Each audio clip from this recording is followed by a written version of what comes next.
Hello friends, आपका स्वागत है टेस्ट आईक्यू में। फ्रेंड्स, इस वीडियो में डिस्कस करेंगे प्रोडक्शन का टॉपिक मेटल कटिंग के यूपी आरवीएनएल जेई में आए हुए प्रीवियस क्वेश्चन।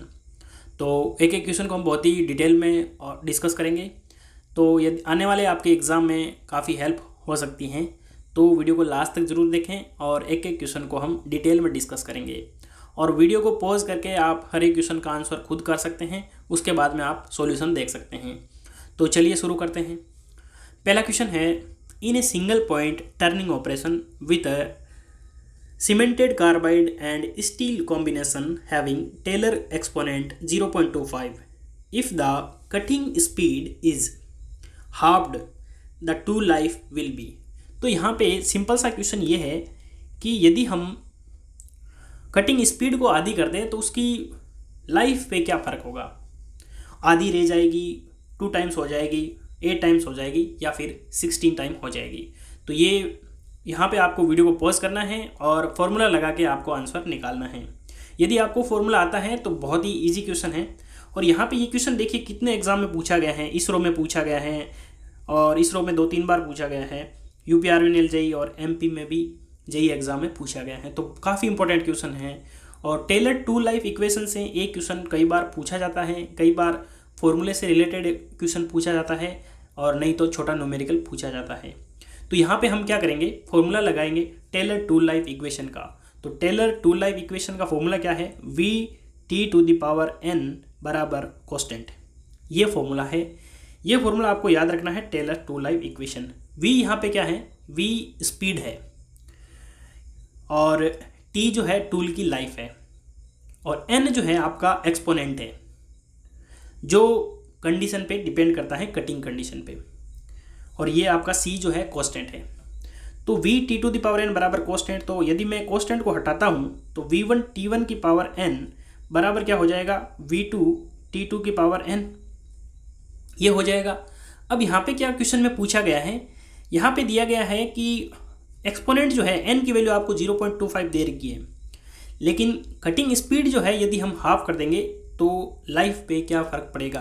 यानी कि पहले मान लो v1 स्पीड थी तो उसकी लाइफ कितनी थी, t1 थी, और n की वैल्यू हम बाद में पुट कर देंगे। तो v2 यानी कि उसकी जो स्पीड है वो हम आधी कर देते हैं, यानी कि v2 की जगह हम v1/2 कर देते हैं। तो t2 कितना होगा ये आपको निकालना है। तो t2 बराबर क्या हो जाएगा, t2 बराबर हो जाएगा आपके v1 से, तो v1 कैंसिल हो जाएगा और ये 2 इधर जाएगा तो 2 की पावर 1/n हो जाएगी, ठीक है। और इनटू आ जाएगा आपके t2, तो सॉरी t1 हो जाएगा, ठीक है। तो यानी कि इतने टाइम्स ये आपकी लाइफ चेंज हो जाएगी। तो 2 की पावर कितनी है, 1/n, n की वैल्यू कितना है 0.25, 0.25 कितना होता है 1/4, यानी कि ये जो आपका 4 ऊपर जाएगा तो 2 की पावर 4 हो जाएगा। 2 की पावर 4 कितना होता है, 16 होता है। तो 16 टाइम ऑफ t1, ठीक है। तो यहाँ पे हमारा जो आंसर है वो डी करेक्ट हो जाएगा। तो मुझे उम्मीद है कि आपको ये क्वेश्चन समझ में आया होगा। बहुत ही अच्छा क्वेश्चन था। सिंपली आपको क्या करना था, V T to the power n का फॉर्मूला लगाना था, वैल्यू पुट करनी थी, आपका आंसर आ जाएगा। ये क्वेश्चन बहुत बार सेम रिपीट होता है, ये ध्यान रखना है आपको। अगला क्वेश्चन देखते हैं, विच of the following is not a function of fixer. देखिए 2 नाम आपने सुने होंगे, एक तो आपका जिग और दूसरा फिक्सर, TURE फिक्सर। तो जिग जो होता है, जिग का काम होता है क्लैंपिंग करना और टूल को गाइड करना, यानी कि clamping and guiding the tool, ये काम होता है जिग का। और फिक्सर जैसे कई नाम से पता चल रहा है ये फिक्स करता है, यानी कि only clamping the work piece. तो फिक्सर का काम होता है सिर्फ उसको क्लैंप करना। तो अब हम ऑप्शन देखते हैं, क्लैंपिंग द वर्क पीस बिल्कुल सही है, holding the work piece, clamp करना या फिर होल्ड करना एक ही बात है, गाइडिंग द टूल। तो जिग जो होता है वो गाइड करता है, लेकिन फिक्सर का काम गाइड करने का नहीं होता है। तो यहाँ पे हमारा जो आंसर है वो सी करेक्ट हो जाएगा, लोकेटिंग द वर्क पीस को लोकेट करेगा तभी तो फिक्स करेगा। तो ये जो ए, बी और डी जो ऑप्शन है ये तो फिक्सर का काम है, लेकिन जो आपका गाइड करना है वो सिर्फ जिग का काम होता है। अगला क्वेश्चन देखते हैं, grinding of soft material is not economic because of. तो यहाँ पे पूछा गया है कि जो सॉफ्ट मटेरियल होता है, देखिए मान लो हम किसी मटेरियल की ग्राइंडिंग करते हैं, तो ग्राइंडिंग जो है वो हम किससे करते हैं, ग्राइंडिंग व्हील से। तो ये आपका जो ग्राइंडिंग व्हील होता है इसके ऊपर जो है एब्रेसिव लगे रहते हैं। तो यदि हम हार्ड मटेरियल की ग्राइंडिंग करेंगे तो हम सॉफ्ट मटेरियल का व्हील लेंगे, और यदि हम सॉफ्ट मटेरियल की ग्राइंडिंग करेंगे तो हार्ड मटेरियल का ग्राइंडिंग व्हील लेंगे। ये आपको ध्यान रखना है। लेकिन यहाँ पे दिया गया है कि सॉफ्ट मटेरियल की ग्राइंडिंग करना इकोनॉमिकली सही नहीं है, क्योंकि उस पर खर्चा ज़्यादा आता है, कहने का मतलब है। इसका रीज़न क्या है? High temperature involve, frequent wheel clogging, rapid wheel wear, या फिर लो वर्क पीस स्टिफनेस। तो यहाँ पे हमारा जो आंसर है वो बी करेक्ट हो जाएगा, फ्रीक्वेंट व्हील क्लॉगिंग। अब यहाँ पे आपको समझना है कि ये क्लॉगिंग क्या होती है, CLOGGING, ये क्लॉगिंग क्या होती हैं ये आपको बताना है, यानी कि ये पता होना चाहिए। देखिए, एक वर्ड होता है आपका क्लॉगिंग, एक होता है आपका ड्रेसिंग। यहाँ पे बहुत सारे स्टूडेंट को कन्फ्यूज़न हो जाता है। देखिए, जब हमारा व्हील सॉफ्ट मटेरियल की ग्राइंडिंग करेगा तो क्या होता है कि ये जो एब्रेसिव होते हैं, ये एब्रेसिव के बीच में जो ये मटेरियल है ये यहाँ पे फंस जाता है, जिसकी वजह से ये जो एब्रेसिव है वो वर्क नहीं कर पाते हैं। तो ये आपका एक तरीके से व्हील जो है प्रॉपर वर्क नहीं कर पाता है। तो यहाँ पे क्या होता है, जो भी व्हील होता है इसके ऊपर अलग अलग लेयर होती है, 1 लेयर, 2 लेयर, 3 लेयर। ये जैसे मान लो आपका व्हील है, इसके ऊपर अलग अलग लेयर है, किसकी? एब्रेसिव की। तो जैसे ही मान लो ये एब्रेसिव ऊपर वाला है, ये वर्क करेगा पहले, तो यहाँ पे इसमें मटेरियल फंस गया तो हम क्या करेंगे, इस लेयर पूरी को ही हटा देंगे। जब इस लेयर को हम हटाएंगे तो उसको बोलते हैं ड्रेसिंग। लेकिन ये जो इसके अंदर मटेरियल फंस जाता है और ये वर्क करना बंद कर देता है, इसको हम बोलते हैं क्लॉगिंग। तो यानी कि उसके अंदर बार बार क्लॉगिंग हो जाती है, यानी कि मटेरियल व्हील के जो एब्रेसिव होते हैं उनके बीच में फंस जाता है, उसी को हम क्या बोलते हैं? क्लॉगिंग बोलते हैं। और जो हम मटेरियल, ये जो लेयर जो है वो पूरी हटाएंगे, उसको हम बोलते हैं ड्रेसिंग। फिर नई लेयर आ जाएगी, तब उससे हम ग्राइंडिंग करेंगे। तो यहाँ पे आपको क्लॉगिंग और ड्रेसिंग समझ में आया होगा। अगला क्वेश्चन हम देखते हैं। Running wheel of 200 mm diameter is having peripheral speed of 30 metre per second. What is the speed of grinding wheel in motion per minute? यानी कि यहाँ पे आपको n की वैल्यू निकालनी है RPM में, रोटेशन पर मिनट। तो यहाँ पे जो व्हील है उसकी स्पीड जो दे रखी है, स्पीड का फॉर्मूला होता है V = π/dn, और ये जो d जो आपका यदि mm में होता है तो इसको मीटर में हम कन्वर्ट करने के लिए 1000 से डिवाइड कर देते हैं, तो ये आपका मीटर पर सेकंड में आ जाता है, ठीक है। लेकिन हम यदि इसको 60 से डिवाइड कर देंगे तो ये मीटर पर मिनट में आ जाएगा, ठीक है। तो यहाँ पे देखिए, ये जो आपका 30 मीटर पर सेकंड दे रखा है, 30 मीटर पर सेकंड, तो यहाँ पे मैं क्या करता हूँ, ये 30 = इसको पाई को पाई रहने देता हूँ एक बार। डी की वैल्यू कितनी है? डी की वैल्यू है आपके 200 इंटू n अपने को निकालना है, और 1000, और मैंने इसको 60 से डिवाइड कर दिया, ठीक है। तो यहाँ पे जो n की वैल्यू है वो आराम से निकल जाएगी आपके। जैसे ये 200 से मैं 1000 को कट करूँगा तो ये आ जाएगा 5, और ये आपका 30 हो गया, इंटू 5 इंटू 60 अपॉन ये आपका 3 देखिए पाई की वैल्यू कितनी होती है? 3.14, ठीक है ना, पॉइंट नहीं आ रहा है, 3.14, ठीक है। तो ये 3.14 जो है, यहाँ पे मैं इसको एक पॉइंट को हटा देता हूँ तो यहाँ पे ऊपर 10 आ जाएगा। बिना कैलकुलेशन कैसे करनी है वो बता रहा हूँ मैं आपको।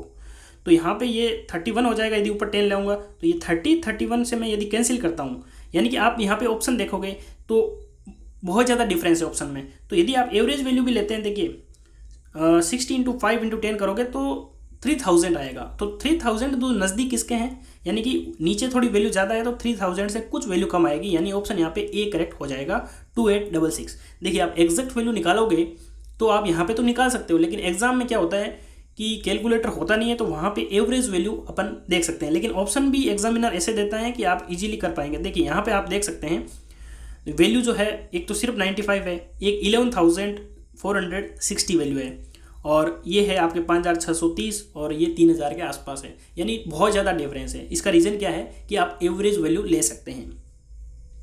तो यहाँ पे सिंपल सा आपको फॉर्मूला लगाना है और आपका आंसर आ जाएगा। उसके बाद में हम अगला क्वेश्चन देखते हैं। In which of the following tools flute are provided on? Grinding wheel, hacksaw blades, और चीजल, या फिर ड्रिल बिट। तो सबसे पहले आपको पता होना चाहिए कि ये फ्लूट्स क्या होते हैं। तो यदि मैं बात करूं फ्लूट्स की, तो यहाँ पे जो हमारा आंसर है वो डी करेक्ट हो जाएगा, ड्रिल बिट। तो यहाँ पे मैं आपको बता देता हूँ, यहाँ पे आपको डायग्राम में ड्रिल बिट दिख रहा होगा।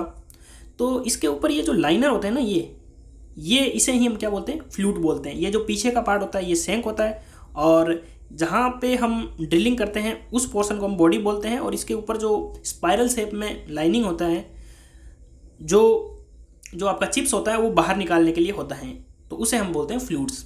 तो किस में होता है, ड्रिल बिट के अंदर। अगला क्वेश्चन देखते हैं, द इंस्ट्रूमेंट और a device use to measure the cutting force during machining. तो यहाँ पे आपको बताना है कि कॉम्परेटर, टेकोमीटर, डायनोमीटर और लेक्टोमीटर में से ऐसी कौन सी डिवाइस है जो कटिंग फोर्स को मेजर करती है जब हम मशीनिंग करते हैं। तो यहाँ पे हमारा जो आंसर है वो सी करेक्ट हो जाएगा, डायनमोमीटर। डायनमोमीटर जो होता है वो कटिंग फोर्स मेजर करता है। कॉम्परेटर क्या होता है, कॉम्परेटर जैसे कि मैकेनिकल अलग अलग टाइप के होते हैं, जैसे मैकेनिकल, ऑप्टिकल, इलेक्ट्रिकल, न्यूमेटिक, ये अलग अलग टाइप के कॉम्परेटर होते हैं। ये लीनियर मेजरमेंट करते हैं फॉर क्लोज टॉलरेंस। जब ये हम मेजरिंग डिवाइस पढ़ेंगे तब वहाँ पे हम डिटेल में डिस्कस करेंगे। उसके बाद में टेकोमीटर, आप सभी को पता है, rotational speed of shaft measure करता है या फिर एरोप्लेन की स्पीड मेजर कर लेता है। और लेक्टोमीटर से हम क्या मेजर करते हैं, प्योरिटी ऑफ मिल्क, यानी कि मिल्क में कितनी शुद्धता है वो हम लेक्टोमीटर से मेजर करते हैं। तो यहाँ पे हमारा जो आंसर है वो डायनमोमीटर हो जाएगा, जो कटिंग फोर्स मेजर करता है। The tool signature in American system is. तो यहाँ पे आपको टूल सिग्नेचर दिया गया है, साइड रेक एंगल बताना है आपको कौन सा होता है। देखिए 7 टूल सिग्नेचर होता है। यहाँ पे आप देख सकते हैं, जैसे ये इसको काउंट करोगे 8 से लेके, तो ये टोटल कितने हैं, 7 हैं। तो इसका सीक्वेंस मैं आपको बता देता हूँ। जैसे सबसे पहले आपका बेक रेक एंगल होता है, जिसे हम अल्फा बी से रिप्रेजेंट करते हैं। उसके बाद में साइड रेक एंगल आता है, और उसके बाद में एंड रिलीफ एंगल होता है, जिसे हम गामा से रिप्रेजेंट करते हैं। और उसके बाद में कटिंग आएगा, यानी कि गामा सी आ जाएगा, इसे हम बोलते हैं साइड रिलीफ एंगल। और उसके बाद में आ जाएगा आपके एंड कटिंग एज एंगल, और उसके बाद में साइड कटिंग एज एंगल, और लास्ट में आपका नोज रेडियस आता है। ये हो गए आपके 7 टूल सिग्नेचर। तो यहाँ पे आपको पूछा गया है कि साइड रेक एंगल कौन सा होता है। तो साइड रेक एंगल जो है ये आपका सबसे पहले रेक एंगल होता है, और दूसरा जो होता है वो साइड रेक एंगल, यानी कि यहाँ पे जो 10 नंबर दिया गया है वो आपका साइड रेक एंगल हो जाएगा, यानी हमारा आंसर जो है वो बी करेक्ट हो जाएगा। अगला क्वेश्चन देखते हैं, on which of the following surface flank wear अकर।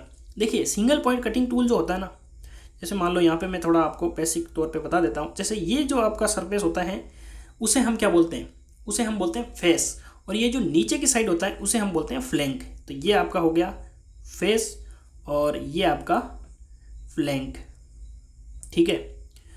तो जो फेस पे टूल फेलियर होता है, देखिए टूल जो फेलियर होता है वो आपका 2 टाइप का होता है। एक तो आपका क्रेटर वियर और दूसरा फ्लैंक वियर, यानी वियर 2 टाइप के होते हैं। तो क्रेटर वियर जो होता है वो तो आपका फेस पे होता है, और फ्लैंक वियर जो है वो आपका फ्लैंक सरफेस पे होता है।